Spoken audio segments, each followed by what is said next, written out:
Hala, bahay ng Tres Marias tinamaan ng bagyo, mag-e-evacuate na, saan kaya sila pupunta? Oops, pero bago ang lahat, huwag kalimutang suportahan ang ama ng Kalingap, Kuya Val Santos Matubang, Ate Edna, Kalingap Rab at Jack Matubang, dahil sa kanila may Kalingap. Mga mahal naming taga-suporta, heto na naman. May balita tungkol sa Tres Marias na ating minamahal ng lubusan. Chris, Melissa, at Bea, magkakasama sa hirap at saya. Ngayon ay sinusubok ng bagyo, ulan, at hanging dala. Sa Camarines Sur sila nakatira, tahimik ang lugar. Ngunit heto't dumaan si Bagyong Opong, malakas at mabangis na hamog at hangin ang sukal. Ramdam nila ang bagsik, kahit samar ang pinanggalingan. Kumakalat ang tubig baha, at ang hangin ay tila walang katapusan. Ang lumang bahay nila, nasa bukid, malayo sa kapitbahay. Hindi kanila ang lupa, at matagal nang pinapaalis ng may-aring tunay. Ngayon, sa gitna ng unos, kaba ang nararamdaman. Mag-e-evacuate ba tayo? Saan tayo pupunta kung sakali man? Pero wag kayong mag-alala, may bagong pag-asa.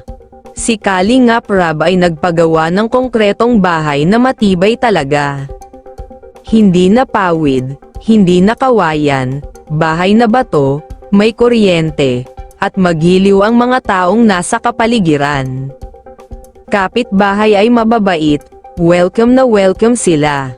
Hindi na gaya ng dati na bukid lang ang kasama, sa bagong tahanan, ligtas at panatag ang bawat gabi.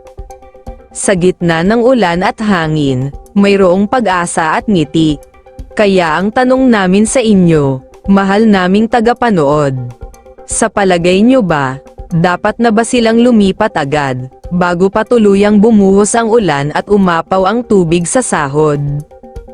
O mas pipiliin nilang manatili pa muna, sa dating bahay na puno ng alaala, kahit ito'y puno ng kaba at bagyong dala? Sa huli, mga kalingap, hindi lang bahay ang nasusubok kapag dumadaan ang bagyong kay tapang, kundi ang tibay ng pamilya, ang tapang ng loob, at ang paniniwala na may Diyos na laging sumasaklolo sa bawat unos. Kaya kahit anong bagyo ang dumating, ang Tres Marias ay mananatiling matatag at kakapit sa panalangin, at sa bagong bahay na matibay at matatag, doon nila mararanasan ang bagong umaga na puno ng pag-ibig at pag-asang walang wakas. Anong masasabi nyo tungkol dito mga kalingap?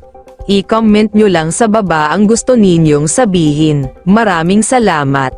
Ingat kayo palagi and to God be the glory.